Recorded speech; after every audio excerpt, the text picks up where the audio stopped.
నమస్తే, welcome to Telugu రాజ్యం. ప్రస్తుతం మనతో పాటు ఉన్నారు ప్రొడ్యూసర్ నట్టి కుమార్ గారు ఉన్నారు. నమస్కారం సార్. నమస్కారం. ముఖ్యంగా ఇండస్ట్రీని భయపెడుతున్న అంశం ఏంటంటే iBomma Ravi piracy.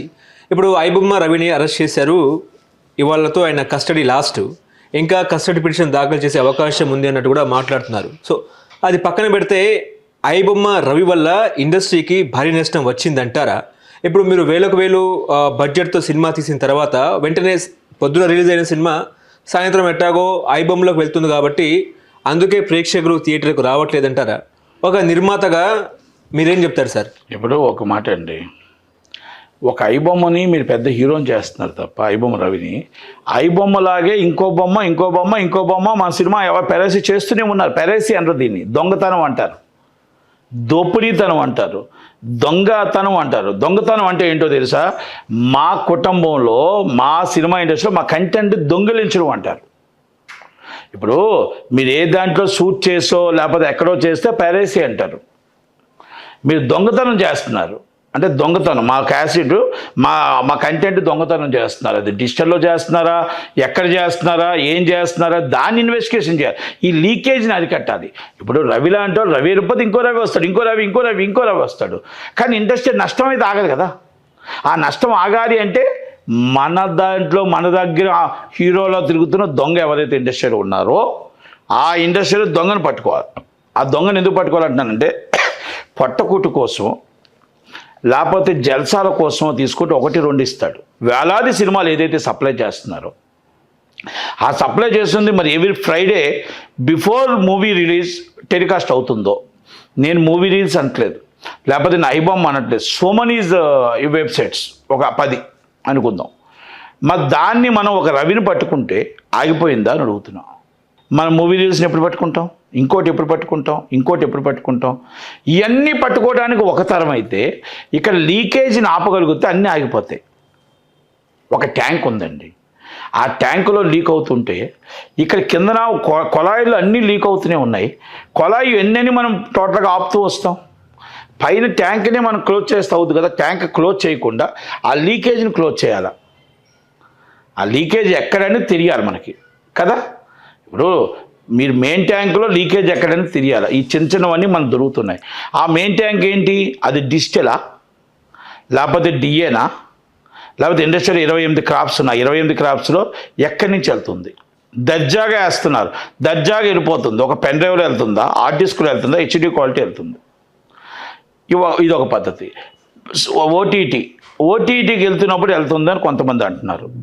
Before cinema రిలీజ్కి వెళ్తుంది, అది డిజిటల్ ప్లాట్ఫామ్ నుంచి వెళ్తుందని కొంతమంది అంటున్నారు. ఇన్వెస్టిగేషన్ చెప్తున్నాను నేను. మళ్ళీ ఆ తర్వాత వెళ్తుందని అంటున్నారు. అంటే ఇవన్నీ కూడా మన చేతుల్లో నుంచి వెళ్తుందా? మన వస్తువా? మనమే ఎవరికో ఇస్తున్నాం. ఇవ్వకుండా అయితే అవ్వదు కదా. ఇప్పుడు మనం మాట్లాడుతుంది మన 4 గోడల మధ్యలో మనం కూర్చొని మాట్లాడుకుంటున్నాం. ఇది లీక్ అవ్వాలంటే మనం ఎక్కడో ఛాన్స్ ఉండాలి. అంటే మన కంటెంట్ 28 క్రాప్స్ నుంచి ఎక్కడి నుంచో వెళ్తుంది.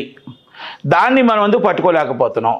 ఆ ధైర్యం మనకు లేదా, ఆ దమ్ము మనకు లేదా, లేకపోతే ఆ ఇన్వెస్టిగేషన్ మన పోలీసు వాళ్ళకి మనం ఎందుకు ఇవ్వలేకపోతున్నాం, మనం ఎందుకు దీని మీద నిఘా పెట్టలేకపోతున్నాం అనేది నేను మా వాళ్ళని అడుగుతున్నాం, మా సినిమా ఇండస్ట్రీ వాళ్ళని. ఓకే, ఐబొమ్మని దేవుడు అంటున్నారు, రవి అంటున్నారు, చాలా మంచివాడు అంటున్నారు, గొప్పవాడు అంటున్నారు. దేశానికి నేరం చేసేవాడు, దేశానికి ఆర్థిక నేరం చేసేవాడు, దొంగతనం చేసేవాడు మంచివాడు అవుతాడా? దేశానికి ఎకనామిక్ దెబ్బతీస్తున్నాడు, రూపాయి విలువ పడిపోతుంది. ఈరోజు మనకు ప్రతి దాంట్లో కూడా మన దేశానికి యాక్ట్ చేసి రేపు ఇలాగ మనం వదిలేస్తే రేపు రిజర్వ్ బ్యాంకులు ఇంకొకటి సో మనీ సాఫ్ట్వేర్ని యాక్ట్ చేసే ధైర్యం అందరికి వస్తుంది. కనుక ఇలాంటి వాళ్ళని ఆర్థిక నేరగాన్ని వదలమంటారా? రేపు మన పిల్లలకి రాబోయే తరానికి మనం ఏం చెప్తున్నాం, ఏం చెప్పబోతున్నాం? ప్రతి వాళ్ళు సపోర్ట్ చేస్తున్న ప్రతి వాళ్ళకి నేనేం చెప్తున్నానంటే, మీరు సినిమాను ఒక చిన్న రూపం చూస్తున్నారు, మనం ఆర్థికం అనేది చాలా పెద్ద రూపంలో చూస్తున్నాం, దేశానికి ఆర్థిక వ్యవస్థకి రూపంలో చూస్తున్నాం. ఈ చిన్నది రేపు పెద్దదైతే ఇలాంటి రవిలు 100 మంది పుట్టుకొస్తే మన దేశ ఆర్థిక వ్యవస్థ ఏమవుతుంది, ఆర్థిక స్థితి ఏమవుతుంది, మనం ఈరోజు మన పరిస్థితి ఏమవుతుంది, మన పిల్లలు ఏ దారిలోకి వెళ్తున్నారు, ఏ దారిలో మనం పెంచుతున్నాం అని, మన రేపు ఉద్యోగాలు ఏంటి, మన ఆర్థిక మూలాలు ఏంటి అనేది మన దేశ రక్షణ కోసం మనం మాట్లాడుకుంటున్నాం. చాలామంది ప్రజలందరూ కూడా ఆ అబ్బాయి చాలా మంచివాడు, సి కళ్యాణ్ ఎన్కౌంటర్ చేశారు. సి కళ్యాణ్ ఎన్కౌంటర్ చేసేస్తారా? ఆయన ఎన్కౌంటర్ చేయమంటాం తప్పు. మీరు ఆయన ఎన్కౌంటర్ చేయమంటే కూడా తప్పే. ఎందుకంటే ఆయన బాధ అలాగుంది. మీరు ఆయన్ని వచ్చి మీరు ఎన్కౌంటర్ చేసే అంటే ఆ సినిమా ఇండస్ట్రీలో పోయిందని బాధ. కానీ ఆయన కూడా పోయిందని ఒక ఐబొమ్మ రవిని ఎన్కౌంటర్ చేయమని కూడా స్వీకరించడం తప్పే. కానీ ప్రజలందరికీ ఒక్కసారి విజ్ఞానంగా ఆలోచించండి. ఒక చిన్న సినిమాది స్మాల్ ప్రాబ్లం మీరు దేశ ఆర్థిక వ్యవస్థకి దెబ్బతీసే అవకాశం ఉంది.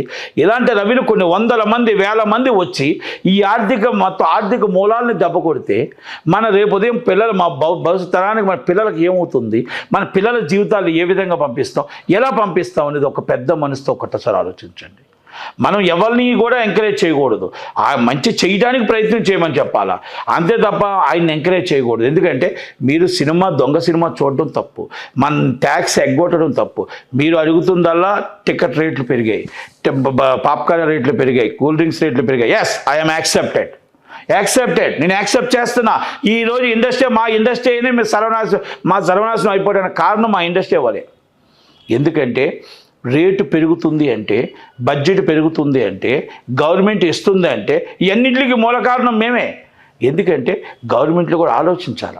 గవర్నమెంట్లో ఆలోచించి ఒక వ్యక్తి సినిమాకి రేట్ ఇవ్వడానికి గత సినిమాలో ఎంతమంది మిడిల్ క్లాస్ చూశారు, ఒక్క సినిమాకి ఎంతమంది లో క్లాస్ చూశారు, ఆర్థిక పరిస్థితి వాళ్ళది ఏంటి, హై క్లాస్ సొసైటీ ఎంతమంది చూశారు, మనం 700 రూపాయలు టికెట్ పెడితే వాళ్ళ దగ్గర వచ్చిన డబ్బు ఎంత, వాళ్ళు ఆ రోజు పరిస్థితులు ఎంతమంది ఉన్నారు, ఆ రోజు పరిస్థితులు ఆర్థికంగా మూలాలు ఏంటి అని తెలుసుకోవాల్సిన బాధ్యత is IAS and IPS and home department is a clear title and note filed and a verification and note filed.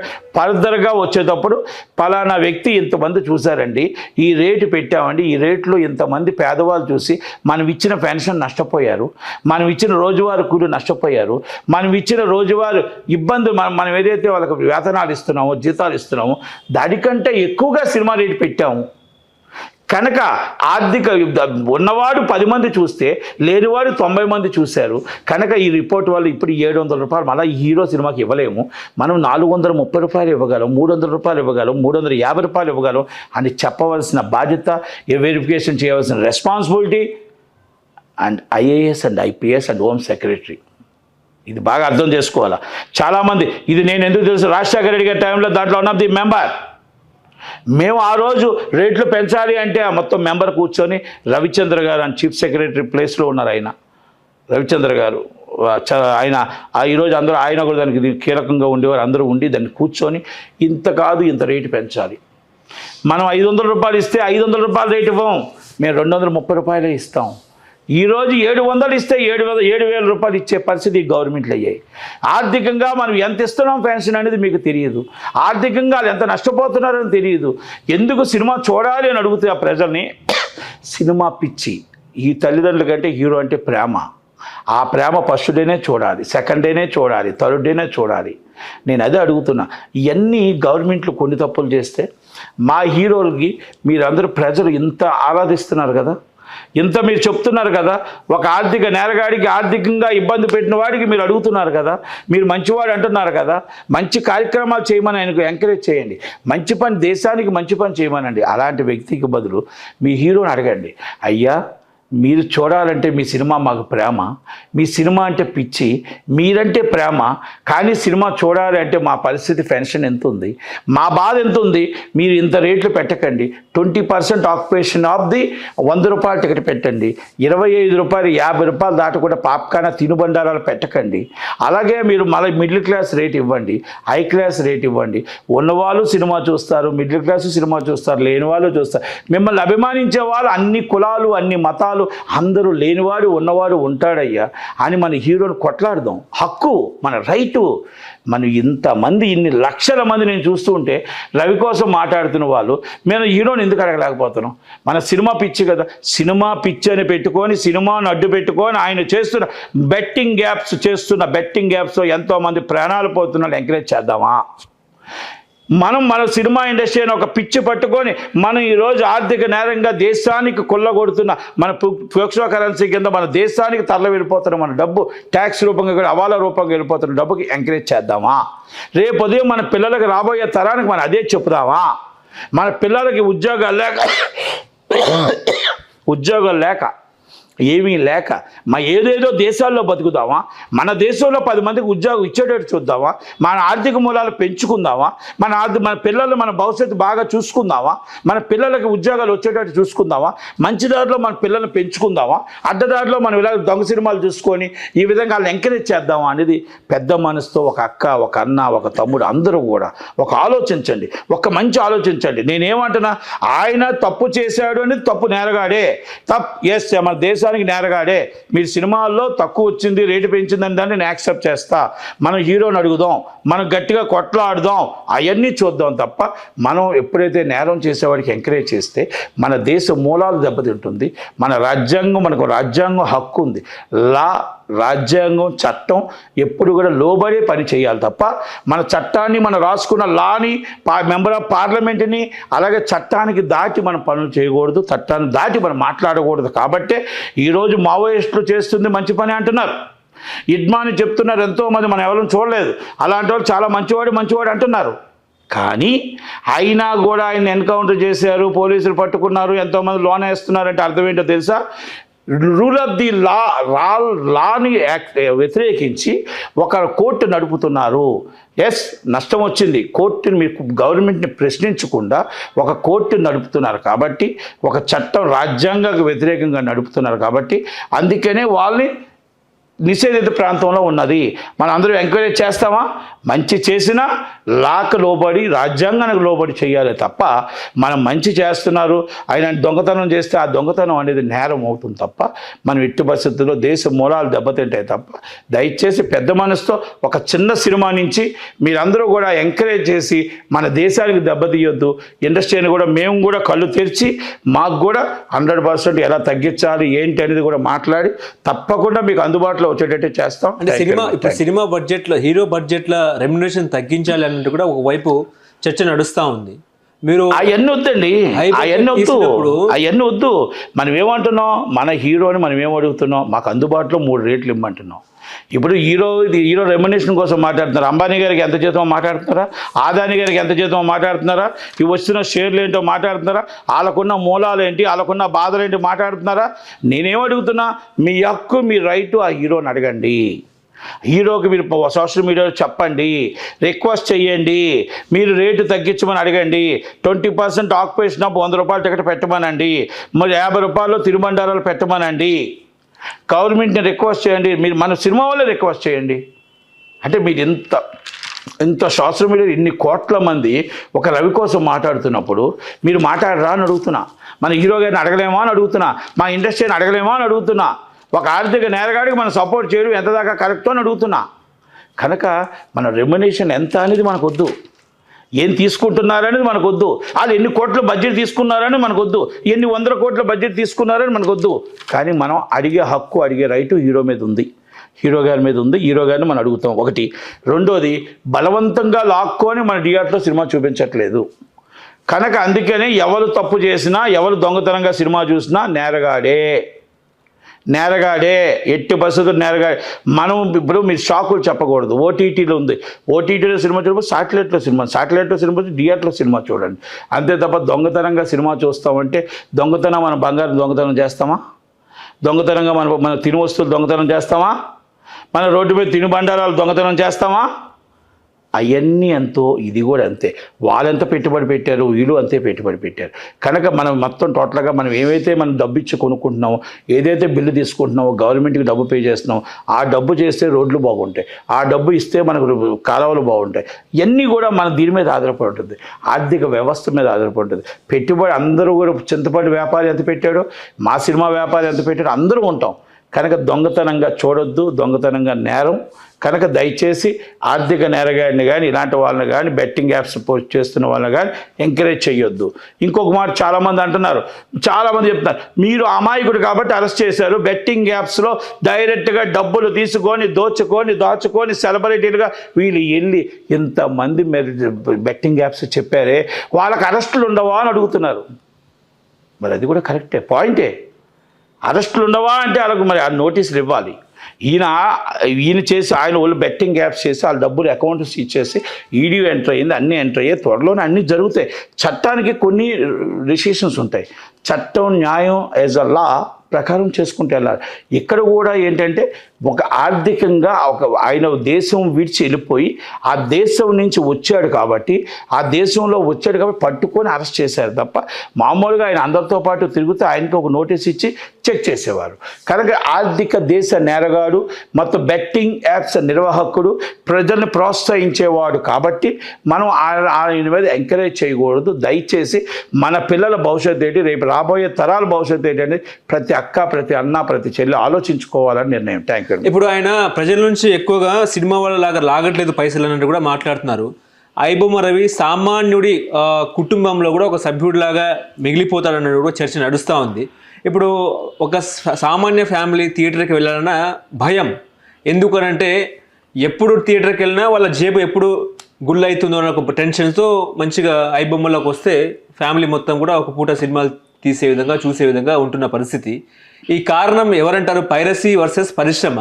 ఎవరిది తప్పు అంటారు ఇందులో? ఎవరిది తప్పులేదు. నేను మళ్ళీ చెప్తున్నాను మీకు, సినిమా థియేటర్కి వెళ్ళడానికి అందుకే మీకు ఇందాక కూడా చెప్పాను, మన హీరోని ప్రశ్నించండి. ఇంతమంది మాట్లాడుతున్నారు కదా, ఐబొమ్మ రవి చేసింది తప్పు. ఆ తప్పుని మనం సర్దిద్దుకోకూడదు. ఆ తప్పుడులో మనం వెళ్ళిపోయి ఆ దొంగతనంగా సినిమా చూస్తే, దొంగతనంగా సినిమా చూడటం మీరు చూస్తున్నారు. ఆయన ఆర్థికంగా దాని వెబ్సైట్లో మీకు ఆయన సినిమా చూస్తే ఒక లింక్ వేస్తున్నాడు. ఆ లింకులో మొత్తం టోటల్గా దాంట్లో మనం బానిసలు అవుతున్నారు కొంతమంది. ఎందుకంటే బెట్టింగ్ యాప్స్ని ఎంకరేజ్ చేసుకుంటూ సినిమా చూస్తున్నాడు. సినిమా చూపిస్తే బెట్టింగ్ యాప్స్ ఎప్పుడైతే ఎంకరేజ్ అయిందో ఆకర్షితుడు అవుతున్నాడు. ఒక వ్యక్తి ఆకర్షితుడు అవుతే, 100 మందిలో ఒక వ్యక్తి అవుతే కోట్లాది నష్టపోయి ఆ వ్యక్తి ఆత్మహత్య చేసుకుంటే నేరం ఎవరు చేసినట్టు? తప్పు ఎవరు చేసినట్టు? ఇవన్నీ కూడా మన సినీ పరిశ్రమ తప్పు, వాళ్ళ తప్పు. మన సామాన్యుడిలా ఉండిపోతాడు. సామాన్యుడిలా ఉండిపోవడానికి ఏంటండి? సామాన్యుడిలో ఉండిపోవడానికి ఎంకరేజ్ చేయడానికి మనం బెట్టింగ్ యాప్స్ని ఎంకరేజ్ చేస్తామా? ఆర్థిక నేరగాడిని ఎంకరేజ్ చేస్తాం. ఆర్థిక నేరగాడు 10 సార్లు అంటున్నానంటే కోట్లాది రూపాయలు ట్యాక్స్ కట్టకుండా బయటికి వెళ్ళిపోతుంది అంటే దాన్ని ఆర్థిక నేరగాడే అంటారు. ఓకే, ఇప్పుడు ఐబొమ్మ రవికి సంపూర్ణ స్థాయిలో బయట నుంచి మద్దతు వస్తున్న పరిస్థితి. తన యొక్క నైపుణ్యాన్ని దేశ భద్రతకు వాడుకుంటే బాగుంటుంది అన్నట్టు కూడా మాట్లాడుతున్నారు. నేను అదే ఇందాక కూడా చెప్పాను. ఆయన మంచికి వాడండి, దేశాన్ని రక్షణ కోసం వాడండి, దేశ ఆర్థిక వ్యవస్థ కోసం వాడండి. యాక్ట్ చేస్తే రేపు ఉదయాన్ని మన దేశం నష్టపోకుండా వాడాలి. అలాంటి వ్యక్తులు మనం కానీ వదిలేస్తే ఇలాగ కొన్ని వందల కోకోకోళ్ళు అయిపోయి రేపు మనం బ్యాంకులో డబ్బు పెట్టుకుంటే బ్యాంకు డబ్బు మాయమైపోద్ది, మన సాఫ్ట్వేర్ మాయమైపోద్ది, మన ఫోన్ సెక్యూరిటీ ఉండదు. ఇది ఒక్కసారి ఆలోచించుకోవాలి. సైబర్ నేరగాళ్ళకి రవికి తేడా ఏంటి అని అడుగుతున్నా. సైబర్ నేరగాళ్ళని అలర్ట్గా ఉండండి అంటారు, మరి రవి దగ్గర అలర్ట్గా ఉండకూడదా? గవర్నమెంట్ వెబ్సైట్లో యాక్ట్ చేసినాడు. మరి ఇవన్నీ నేను ఎందుకు చెప్తున్నానంటే మన ఆర్థిక వ్యవస్థని ఆర్థికంగా మన దేశాన్ని కాపాడుకోవడానికి ఎవరు తప్పు చేసినా తప్పు. మంచి చెయ్యండి. అబ్దుల్ కలాం గారిని ఇప్పుడు దండం పెట్టుకుంటాం. ఎందుకు చెప్తాం? దేశాన్ని రక్షించాడు, దేశాన్ని మనకు కాపాడాడు. అలా దేశాన్ని కాపాడటానికి వచ్చిన వాళ్ళు ఎవరైనా సెల్యూట్ కొడతాం. ఓకే, ఇప్పుడు నటికుమార్ గారు సజ్జనార్ మీద కొన్ని విమర్శలు వస్తున్న పరిస్థితి. ఆయన మీద ఎటువంటి విమర్శలు అంటే, సినీ ప్రముఖులతో కలిసి ప్రెస్ మీట్ ఏంటి సార్, హైదరాబాద్ అంటే ముఖ్యంగా ఏంటంటే సామాన్యులతో ఇలా ఎప్పుడైనా మీడియాతో మాట్లాడారా? సోషల్ మీడియాలో సజ్జనార్ తీరుపై చర్చ నడుస్తూ ఉన్న పరిస్థితి. హైదరాబాద్ పోలీసు ఉన్నది విఐపీల కోసమేనా అన్నట్టు కూడా మాట్లాడుతున్నారు. ఐబొమ్మ నిర్వాహకుడిని అరెస్ట్ చేసిన నేపథ్యంలో, అంటే రవిని అరెస్ట్ చేసిన నేపథ్యంలో హైదరాబాద్ సిపి సజ్జనార్ టాలీవుడ్ హీరోలు, నిర్మాతని పక్కన కూర్చోబెట్టుకుని మీడియా సమావేశంలో మాట్లాడడంపై సోషల్ మీడియాలో తీవ్ర చర్చ నడుస్తుంది. ఇది మీరు ఎట్లా చూస్తారు దీన్ని? మాటనండి, ఇప్పుడు ఆయన సెలబ్రిటీలను కూర్చోబెట్టే ఆయన చెప్పాడు. ఇప్పుడు మాకు కూడా ఇండస్ట్రీలో అందరినీ పిల్లలేదు, ఇండస్ట్రీలో అందరికీ చెప్పలేదు, ఇండస్ట్రీలో అందరికీ కూడా ఇగో ఇది ప్రెస్ మీట్ ఉంది, ఇది జరిగిందని చెప్పలేదు. నేను ఒక ప్రొడ్యూసర్ కౌన్సిల్ జాయింట్ సెక్రటరీ అయితే కొంతమందిని పిలవాలి, అలా ఏదో సంస్థల ద్వారా పిలవాలి. అది అదంతా ఒక దిల్ రాజు గారు ఏదో ఏకదాటిగా వెళ్ళిపోయి. కానీ అక్కడ నేనేమంటున్నానంటే పక్కన కూర్చున్న దిల్ రాజే దొంగ. ఎందుకో తెలిసిన పాప్కార్న్ అమ్ముతుంది ఎవరు, రేటు పెంచుతుంది ఎవరు? రేటు పెంచుతుంది, పాప్కార్న్ పెంచుతుంది, కూల్ డ్రింక్ పెంచుతుంది, రేట్లు పెంచుతుంది. గవర్నమెంట్లో వన్ ఆఫ్ ది పార్ట్నర్షిప్ ఉన్నది ఇది దిల్ రాజే. మీరు దొంగను పక్కన పెట్టుకొని ఇది అరికట్టాలి అని అంటే ఎంత దాకా కరెక్టో సజ్జనార్ గారు? నేను స్ట్రేట్ ఫార్వర్డ్ చెప్తున్నా. ఒక సునీల్ గారు, ఒక దిల్ రాజు గారు, ఒక మైత్రి వాళ్ళు ముగ్గురు కలిపి తెలంగాణ రాష్ట్రాన్ని నడుపుతున్నారు. తెలంగాణ సినిమా ఇండస్ట్రీ నడుపుతున్నారు. మరి వాళ్ళు కదా రేట్లు పెంచింది, వాళ్ళు కదా మన మల్టీప్లెక్స్లు ఉన్నది, వాళ్ళు కదా ఈరోజు మన మొత్తం టోటల్గా ఈరోజు వాళ్ళు పెరసీలో మాట్లాడుతున్నా ఏం మాట్లాడుతున్నా దిల్ రాజు గారు కదా. నేను అనేది బాధ ఏం కాదు అది. ఎందుకంటే ఆయన మాట్లాడుతున్నప్పుడు ఆయన చెప్పాలి స్వచ్ఛందంగా, మేము రేట్లు పెంచాం తగ్గిస్తాం, మేము చేసాం స్వచ్ఛందంగా చెప్పుంటే బాగుండేది. కానీ ఆయన చెప్పలేదు. ఆయన పక్కన కూర్చొని ఆయనే చైర్మన్ ఎఫ్డిసి, ఆయన ఈజ్ సీఎం గారికి రైట్ హ్యాండ్, ఆయనే థియేటర్ల ఓనర్, ఆయనే పాప్కార్న్ రేట్లు ఇవన్నీ రేట్లు పెంచినది, ఆయనే థియేటర్ రేట్లు పెంచినది. మరి ఏం చేయగలుగుతున్నారు సజ్జనాని గారు అని అడుగుతున్నా. మనం ఏం సజెషన్ చేయాలి? ప్రజలు తిడుతున్నారంటే మామూలుగా తిట్టట్లేదు సార్. మనం ప్రజలకి సమాధానం, జవాబుదారితనం, జవాబు ఉండాలి, జవాబు చెప్పాలి. అందుకనే విమర్శలు వస్తున్నాయి. విమర్శలు ఎందుకు వస్తున్నాయంటే పక్కన కూర్చోబెట్టుకున్న వాళ్ళే మరి రేట్లు పెంచి ఉంటే, పక్కన కూర్చోబెట్టుకున్న వాళ్ళే ఇష్టం వచ్చిన రేటు పాప్కార్న్ రేట్ అమ్ముతుంటే, పక్కన కూర్చోబెట్టుకున్న వాళ్ళే వాటర్ బాటిల్ రేట్ అమ్ముతుంటే, మళ్ళీ వాళ్ళే పక్కన కూర్చొని పెరసీదారులను అరెస్ట్ చేయండి, పెరసీదారుని ఎన్కౌంటర్ చేయండి. Is a not correct? కరెక్టా మీరు చెప్తుంది? కరెక్టా మీరు మాట్లాడుతుంది? ఇన్వెస్టిగేషన్ చెయ్యాలి. దాన్ని మొత్తం ఎందుకు వచ్చిందని నేను ఐబొమ్మ రవిని ఎంకరేజ్ చేయను. అలాగని మా వాళ్ళ తప్పులు కూడా నేనేం ఊరుకోను. మా వాళ్ళు తప్పులు చేస్తే 100% యాక్సెప్ట్ చేయాల్సిందే. ఎందుకంటే ఈ లేవు 90 థియేటర్లు ఉన్నాయని చెప్పాడు ఆయన. మరి 90 థియేటర్లకి రేట్లు ఉన్నాయా? ఆయన 90 థియేటర్లకి రేట్లు ఉన్నాయా లేవా? మరి ఆయన ఇండస్ట్రీకి పెద్ద, ఇండస్ట్రీకి విధాత. ఆయన అండర్లోనే సునీల్ గారు నడుస్తున్నారు, ఆయన అండర్లోనే మైత్రి వాళ్ళు నడుస్తున్నారు, తెలంగాణ నడుస్తుంది. మరి నడుస్తున్నప్పుడు నేను ఆపేసా రేట్లు, మీరు ఆపండి నేను అడగలేకపోయారే.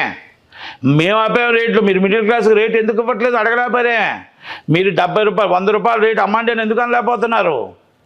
ప్రజల్ని దూరం చేస్తున్నారు థియేటర్లకి, ప్రజల్ని ఈరోజు తప్పుదో పడుతున్నారంటే వీళ్ళు కారణం. ప్రజలు ఈరోజు తప్పుదో పడదు. అయినా కూడా ప్రజలు తప్పుదో పట్టకూడదు అంటున్నాను నేను. రాబోయే తరానికి మనం ఏం చెప్తామని అడుగుతున్నాను నేను. రాబోయే తరానికి మనం గట్టిగా చెప్పాలి. సినిమా చూడడం మానేయండి, వెళ్ళడం మానేయండి, మన హీరోని ఫైట్ చేద్దాం, మన హీరో కోసం అడుగుదాం, మన హక్కు ఉంది. కనుక సజ్జనార్ గారు ఎన్ని ఆలోచించుకోవాలి. ఒక్కసారి సెలబ్రిటీలు అనుకుంటున్నారు, సెలబ్రిటీల వల్ల ఎంత బ్యాడ్ వస్తుంది. మిడిల్ క్లాస్ కూడా మీరు వాళ్ళతోనే కూర్చొని కూడా మీరు మాట్లాడి ఉంటే బాగుండేది కదా. ఇప్పుడు పెద్ద సినిమా నిర్మాతలు మీరు అలా నష్టపోయారు అన్నారు. నిజంగా నష్టం వచ్చిన వాళ్ళందరినీ కూడా మీరు కూర్చోబెట్టి మాట్లాడుంటే చేస్తుంటే బాగుండేది. ఓకే, ఈజ్ ఇన్వెస్టిగేషన్ ఆఫీసర్ గారు, దాంట్లో మనం వెళ్ళాం, ఇన్వెస్టిగేషన్ నడుస్తుంది ప్రాపర్లీ కాబట్టి. కానీ ఎవరైనా చట్టం రాజ్యాంగాన్ని అతిగమించి చేయకూడదు అన్న మాట చెప్తాం. Thank you. హలో, తెలుగు రాజ్యం ఛానల్ చూస్తున్నారా? సామాజిక రాజకీయ జీవన చిత్రణే తెలుగు రాజ్యం. అతిశయోక్తులు అసత్యాలు ఉండవు. రాజకీయ కోణం కాదు, ప్రజా కోణమే కొలబద్ద. తెలుగు రాజ్యం వీక్షణ మీ ఉత్తమ అభిరుచికి నిదర్శనం.